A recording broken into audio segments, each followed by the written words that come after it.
La famille, bonjour à tous, j'espère que vous allez bien, que vous avez passé une belle journée. Ça y est les gars, fin de saison, c'est le moment de faire l'état des lieux. Mais moi je vais pas parler de la saison qui vient de passer parce que celle-là les gars, j'ai qu'une envie, c'est de la zapper. Je veux vite passer à autre chose, arriver vite au 19 août pour le premier match de Liga et oublier cette saison les gars parce que je vous jure, hein, sur les 10 dernières années, pour moi, à mon humble avis, c'est une des pires que j'ai vécues les gars. Je vous jure, hein, sur les 10 dernières années, c'est une des pires. Parce que sur les années précédentes, t'as beau avoir des saisons un petit peu où, tu vois, mitigées, cependant, il y a du jeu, tu fais quelque chose. Mais là, cette saison, les gars, tu vois, t'as un Carlo Ancelotti qui a tout raflé avec le Real. T'as un président qui veut pas lui donner ce qu'il veut. Et on va en revenir, hein. Je vais parler du président, je vais parler de la présidence. Cette chose, c'est le point noir qui me fait peur sur la saison à venir, les gars.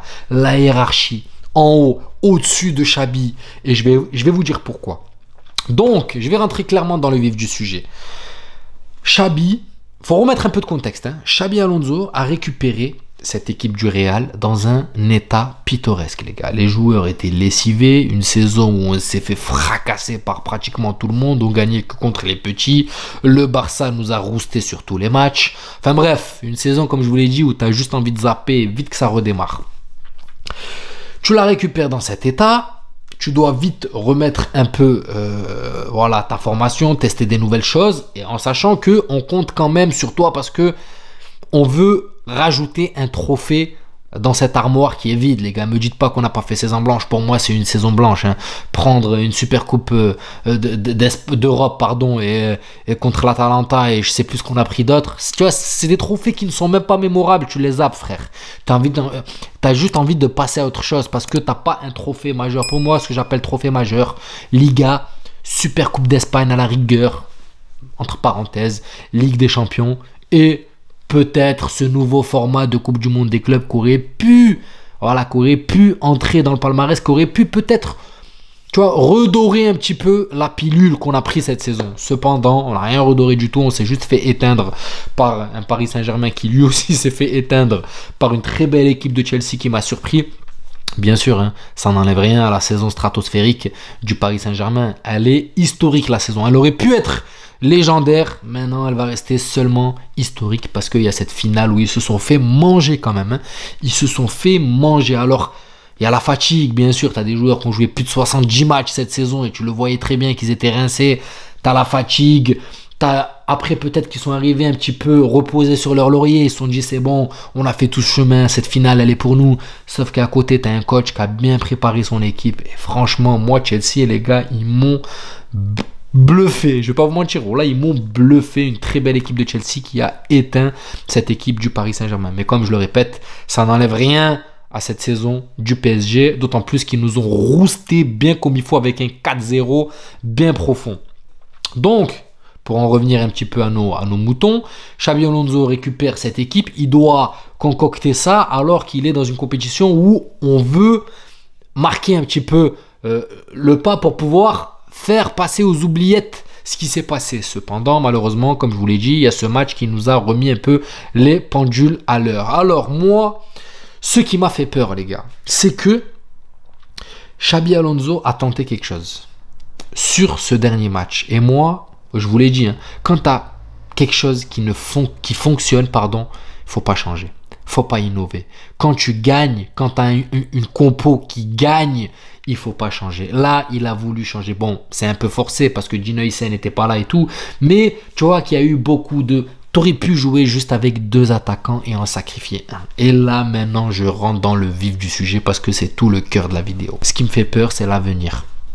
Pas parce que je n'ai pas confiance en Xabi Alonso, j'ai confiance en Xabi Alonso. Il l'a montré avec Leverkusen, il a gagné une Bundes, il les a ramenés sur le haut du tableau alors qu'ils étaient tout en bas, il leur a fait remonter et il a confirmé en deuxième saison. Donc, j'ai confiance en la capacité de management et de coaching de Xabi Alonso. Là où j'ai peur, c'est plus haut les gars. C'est plus haut, pas parce que j'ai pas confiance en la hiérarchie, mais j'ai juste peur qu'il impose un peu trop, qu'il rentre un peu trop dans les pattes à Alonso, qu'il ne le laisse pas faire ce qu'il veut. Et de là, j'entends la titularisation ou de Kylian Mbappé ou de Vinicius Junior. Je mets les deux dans le même sac pour moi, parce que moi, pour l'instant, c'est les deux moutons noirs du troupeau. Oui, c'est les deux moutons noirs du troupeau, c'est les deux joueurs qui ne courent pas. Sauf que, nuance, je vous explique pourquoi les gars. On a un joueur, qui est Vinicius Junior, qui nous a montré qu'il était capable de presser, de défendre, et dont on a vu la meilleure version au Real Madrid. Mbappé est arrivé, statistiquement, il n'y a rien à lui reprocher, il a mis des stats, même si pour moi, ce n'est que mon humble avis, il peut en mettre beaucoup plus.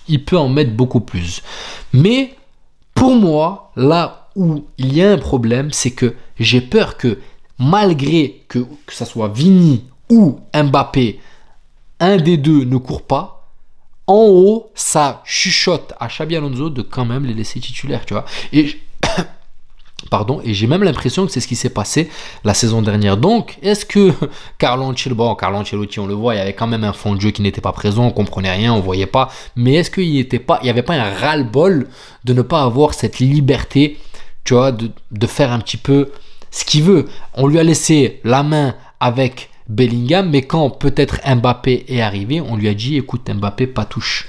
Mbappé c'est le gagne-pain, il faut renflouer les caisses, il faut vendre des maillots, donc tu le titularises, tu trouves une solution, tu te démerdes, il faut que ça marche avec Mbappé, et peut-être que ça n'a pas marché du tout. Donc j'ai peur les gars qu'il se passe la même chose la saison prochaine, surtout que là on est à deux doigts de perdre Rodrigo, même si franchement, à 90% c'est perdu, même si on entend dans les Twitter, les X, ouais, non, il veut prouver, machin.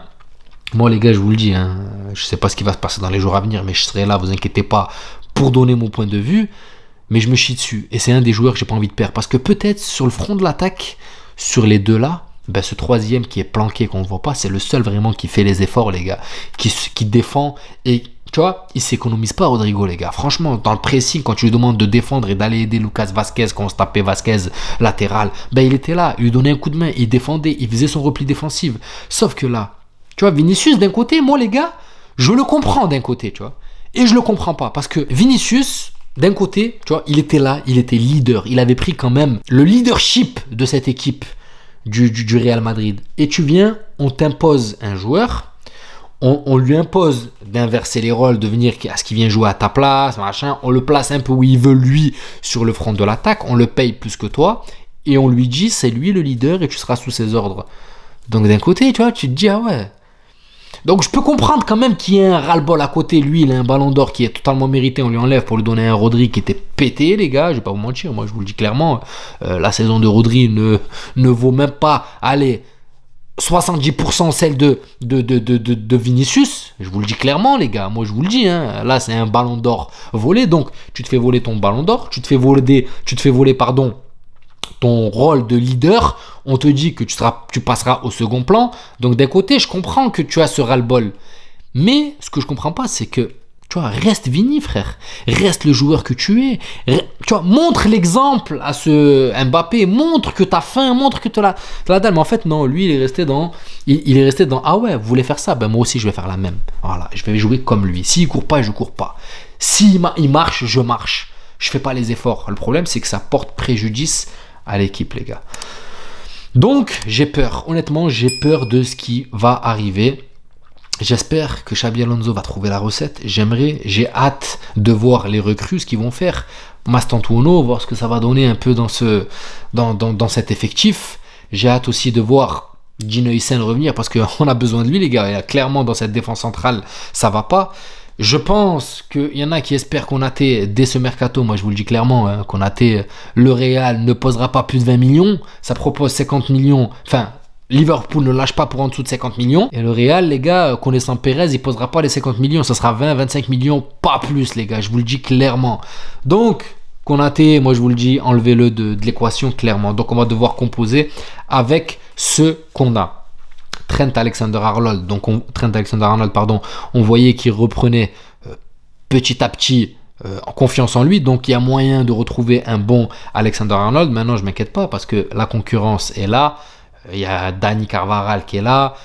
Pareil, Carreras, j'ai oublié son nom, je sais même pas comment le joueur de Manchester, là, on va voir aussi ce que ça va donner. Donc j'ai hâte de voir ce mercato. On a déjà 4 joueurs qui arrivent tout frais. Est-ce que peut-être encore un milieu de terrain dans notre jeu? Apparemment, il se dit non au Real. Bon, c'est pas... moi, c'est ce que je lis dans les médias. J'ai aucun contact avec le Real, les gars, juste pour... voilà, c'est ce que je lis dans les médias. Donc, on va en rester là, je pense, pour les transferts. Peut-être quelques surprises, mais moi, je pense plutôt que les surprises seront sur les départs. Donc, je préfère vous le dire clairement. Je me chie dessus. Donc, voilà, la famille, ça reste mon ressenti. Dites-moi, vous, ce que vous en pensez. Est-ce que vous pensez que la saison à venir va dérouler ou ça va être très compliqué? Moi, je vous le dis, on n'a pas encore sorti la tête de l'eau. Mais j'ai hâte quand même de voir. J'ai hâte d'être le 19 et vite qu'on oublie ce qui s'est passé, les gars, cette saison.